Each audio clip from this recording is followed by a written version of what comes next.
everyone, welcome back to my channel. Today I'm back with a brand new speed build, this time doing a kind of fisherman style home. So this has been on my build list of builds to do for, well, probably since Island Living came out really, and we got all the new items and kind of like the whole idea of being able to be on the coast and do the fishing and things like that. So it's a build that I've wanted to do for a while, and it's one that I wanted to kind of do and make sort of a bit rustic, almost as if this had been established here for a really long time, and you know, the person that lived here was just like maybe an old guy. I think I went proper stereotypical with this build, so it's probably kind of like for an old single man who really enjoys fishing. He's got himself a really nice sweet abode that isn't anything too flashy, but has absolutely everything that he needs to be able to live like a really nice kind of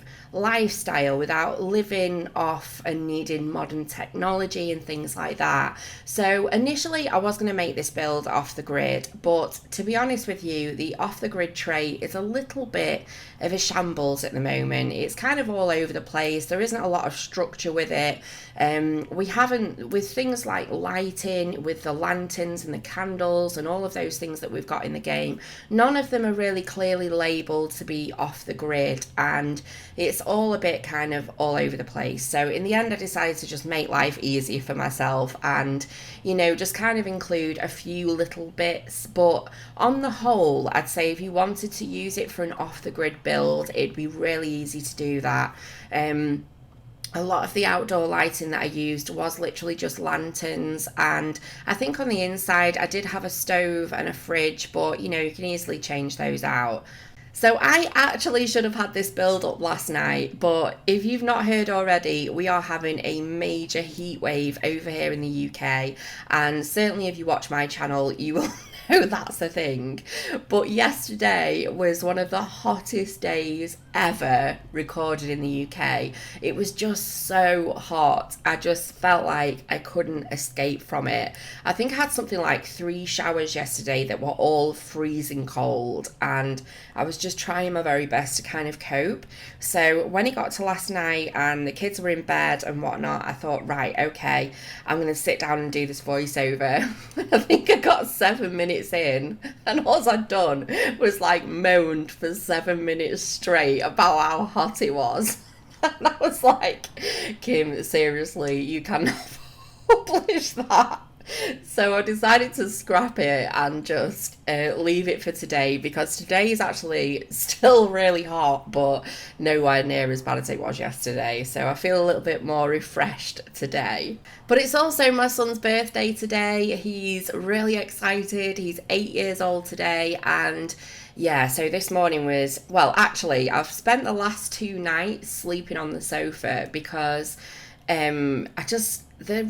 my bedroom was just that hot that I just wanted to kind of, you know, when you sort of roll over in bed when it's hot and you're just constantly searching for the cold bit of the bed. Well, I was kind of doing that, and I must have lasted about 30 seconds before I was like, this isn't happening. So I ended up sleeping on the sofa. So this morning I was already in the living room ready with his presents, and he actually woke me up. I heard my husband say, go on, your mum's in the living room. So I was like, morning.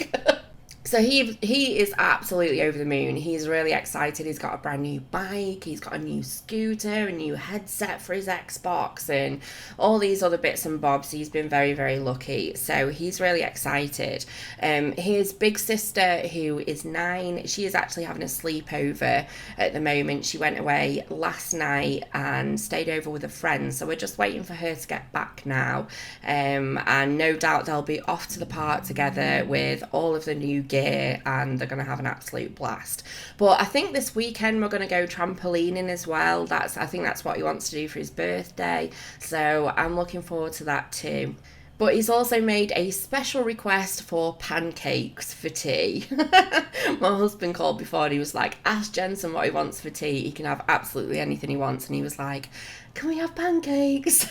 So we're having pancakes for tea, which is, yeah, So coming back to the build, this is a 1 bed, 1 bathroom build. It's set on a 30 by 20 lot in Sulani, and it comes in at just less than 34,000 simoleons.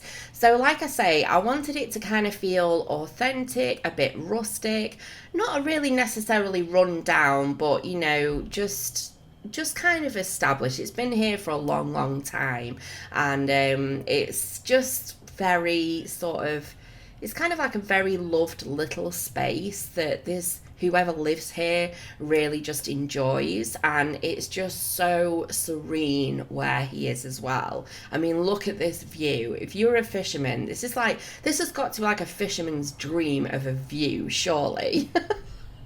So I kind of went about putting a few activities and skill building items all around the outside. I didn't really go for making it too big, but I wanted to also make it a little bit cozy. So I decided to put this outdoor fire on the side of the house and just put a couple of log chairs, and I thought it would just be really nice to sort of sit out during the different seasons and really just enjoy the outdoor space of this build. And I think no matter what you build in Sulani, it's really nice to put kind of something nice and decorative, and you know, some really nice seating area in the outdoor space. You know, kind of utilize the outdoor space because it is just such a beautiful world, and predominantly the weather's pretty good, so you know, I wanted to make sure that I had that in there, and you know, just really have a lot of bits and bobs to do, but if anything, really just focus solely on it being a little fisherman's shack. So for those of you that don't follow me on Twitter, I've decided to take up a brand new hobby, and it's actually my birthday on Monday, and so I asked my husband if he would treat me to an acrylic nail set system. So it was a system that you can basically get in a nail salon, and it just is everything to do with acrylic nails. So gel polishes, the acrylic powders, the nail drills, the UV lamps. I went all out for everything, and I decided to sit down, I think it was 2 nights ago, and really give it a whirl, because I've treated myself to this birthday present early. So my husband was like, whoa, hang on a minute, you're not supposed to open that until Monday. I was like, too late, I'm already drilling. So I've decided to kind of get into doing acrylic nails. I mean, I would say predominantly I'm a very kind of creative and arty type of person. I always have been since I was a kid. I took art in school, and I love to paint, draw.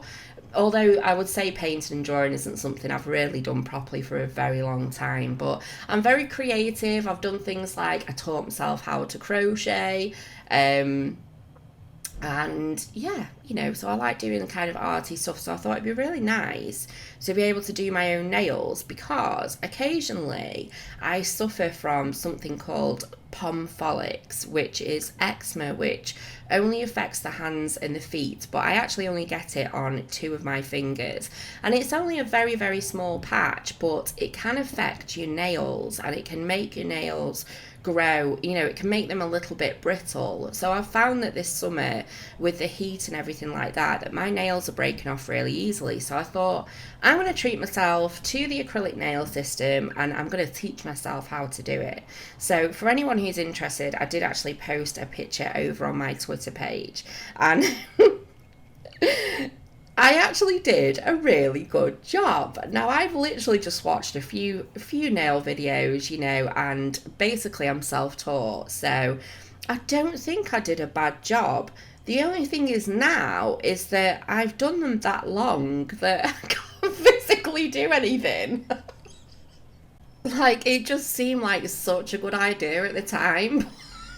But now I'm like, okay, I think I've done them too long, and I might need to kind of shorten them down a bit, because I'm trying to text on my phone, can't really do that. I'm trying to use my keyboard, can't really do that, which, hello, how am I going to build in The Sims? So I'm either going to have to get my head around it and find some way to do it, otherwise I'm going to have to like trim them down and, you know, maybe put them at a bit more of a human length. But I am actually impressed. I managed to do it. It wasn't salon perfection, But they're still on my fingers, and it's 2 days later, so I don't think I did too bad. But I'm going to do a lot of practicing. I might even go in and do a nail technician course just to get qualified, and maybe look at do it in my spare time. But anyway, yeah, that was that. But just coming back to the build, I'm literally finishing off the final sort of main reception room, and it is very small. I'd say it was quite cozy, really, if anything. But I really hope you guys have enjoyed this video. If you have, please give me a big thumbs up, and if you're not subscribed, it would be amazing to have you on board. And don't forget to follow me on my social media links below. And I hope you all have a fantastic weekend wherever you are in the world. Take care, guys. Bye.